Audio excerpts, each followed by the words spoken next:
오늘 말씀은 여호수아 9장 16절부터 27절까지입니다. 그들과 조약을 맺은 후 사흘이 지나서야 그들이 이을에서 자기들 중에 거주하는 자들이라 함을 들으니라. 이스라엘 자손이 행군하여 셋째 날에 그들의 여러 성읍들에 이르렀으니 그들의 성읍들은 기브온과 그비라와 브에롯과 기랏 여아림이라. 그러나 회중 족장들이 이스라엘의 하나님 여호와로 그들에게 맹세했기 때문에 이스라엘 자손이 그들을 치지 못한지라. 그러므로 회중이 다 족장들을 원망하니 모든 족장이 온 회중에게 이르되 우리가 이스라엘의 하나님 여호와로 그들에게 맹세하였은즉 이제 그들을 건드리지 못하리라. 우리가 그들에게 맹세한 맹약으로 말미암아 진노가 우리에게 임할까 하노니 이렇게 행하여 그들을 살리리라 하고 무리에게 이르되 그들을 살리라 하니 족장들이 그들에게 이른 대로 그들이 온 회중을 위하여 나무를 패며 물을 깃는 자가 되었더라.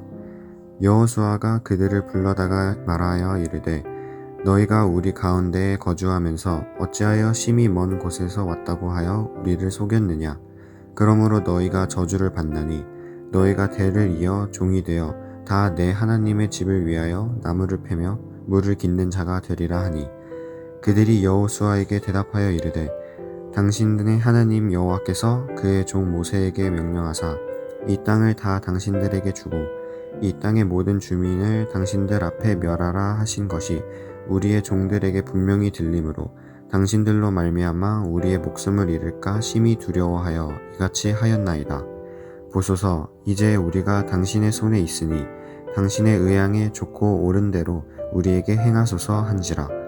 여호수아가 곧 그대로 그들에게 행하여 그들을 이스라엘 자손의 손에서 건져서 죽이지 못하게 하니라. 그 날에 여호수아가 그들을 여호와께서 택하신 곳에서 회중을 위하여 여호와의 제단을 위하여 나무를 패며 물을 깃는 자들로 삼았더니 오늘까지 이르니라. 아멘.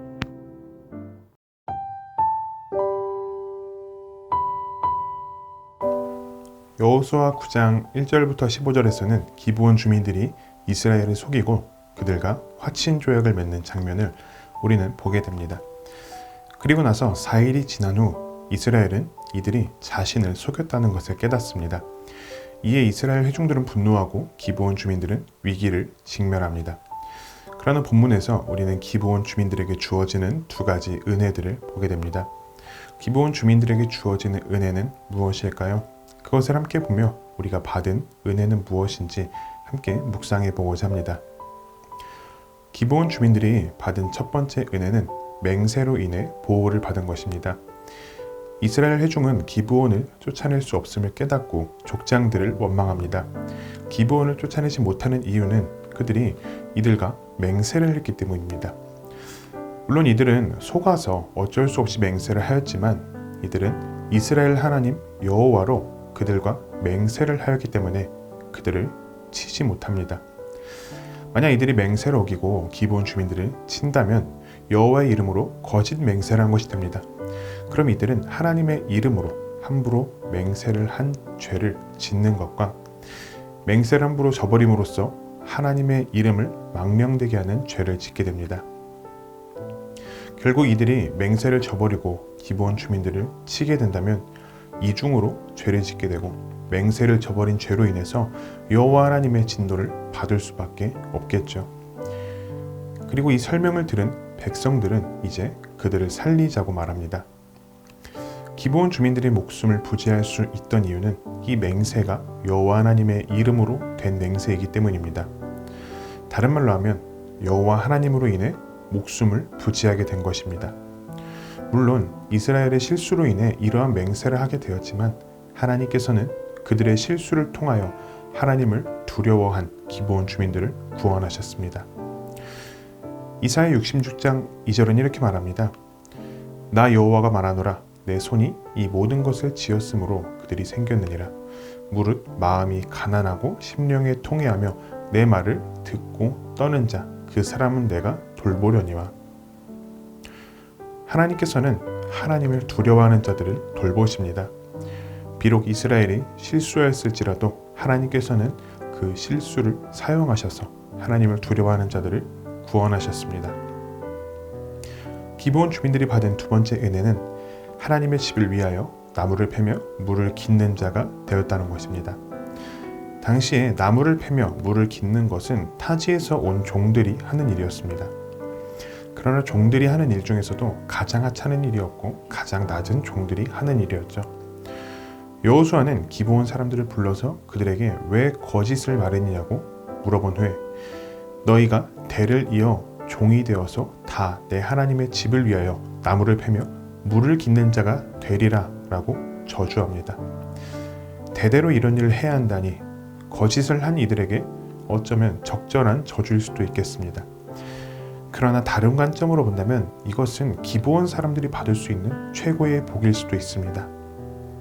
하나님께서 이스라엘이 이방인과 함께 사는 것을 금하신 이유는 이방인들이 섬기는 우상을 이스라엘도 섬길 위험이 있기 때문이었습니다.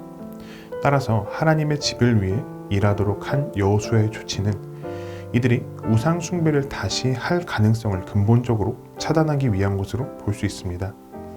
다시 말하면 기브온 주민들은 이 일을 하게 됨으로써 우상 숭배를 멀리하며 하나님의 집을 위해 봉사를 하게 된 것이죠. 그들은 생명을 건졌을 뿐 아니라 그들이 두려워했던 여호와를 섬기는 일을 하게 되었으니 이는 분명히 축복입니다. 그러한 점에서 이들에게 내려진 저주는 축복이자 은혜라고 우리는 볼 수 있습니다. 기브온 주민들이 구원을 받은 것은 그들의 지혜나 꾀가 아닙니다. 오직 하나님의 섭리 때문이었습니다. 여호와의 이름으로 된 맹세로 인해 이들은 목숨을 부지하게 되고 여호와의 성막을 위한 봉사를 하게 되지만 이들이 받은 더 큰 은혜는 이들이 이스라엘 안에 속하게 되었다는 것입니다. 이것을 우리에게 적용해 보며 우리가 받은 은혜를 묵상해 보고자 합니다. 우리가 구원을 받은 것을 생각해 볼 때 우리는 구원을 받을 만한 자격이 없다는 것을 압니다. 우리가 구원을 받은 것은 오직 우리를 향한 하나님의 뜻과 계획과 섭리에 의한 것임을 우리는 고백하지 않을 수가 없죠. 또한 구원을 받은 우리가 누리게 된 가장 큰 축복은 우리가 예수께 속한 자가 되어 그리스도께서 주시는 의를 누리게 되었다는 것입니다. 하나님 앞에서 우리는 구원을 받을 만한 의로움을 전혀 찾아볼 수가 없습니다. 그러나 그리스도 안에서 그리스도께서 주시는 그 의로움 때문에 우리가 하나님 앞에서 의롭다 여김을 받을 수 있음을 기억해야 합니다. 훗날 이스라엘을 대적하는 모든 자들의 진멸을 당할 때 기브온 주민들이 제외된 것은 그들이 이스라엘에 속한 자가 되었기 때문입니다. 그리스도 예수께서는 우리에게 더 좋은 언약의 보증이 되심으로써 우리의 구원자가 되십니다. 우리는 구원을 받기에 합당한 자가 되지 못하지만 그리스도의 은혜로 구원을 받았음을 기억하며 그 은혜에 감사하는 자들이 되어야 하겠습니다. 말씀을 생각하며 같이 기도하겠습니다. 자격 없는 우리에게 베푸신 은혜들을 기억하며 감사하게 하소서. 하나님께 속한 자가 되어 하나님을 섬길 수 있음에 감사하며 하나님을 예배하게 하소서. 오늘도 하나님께 속한 하나님의 백성이자 자녀로서 그 은혜에 감사하는 청년 가족이 되기를 바랍니다.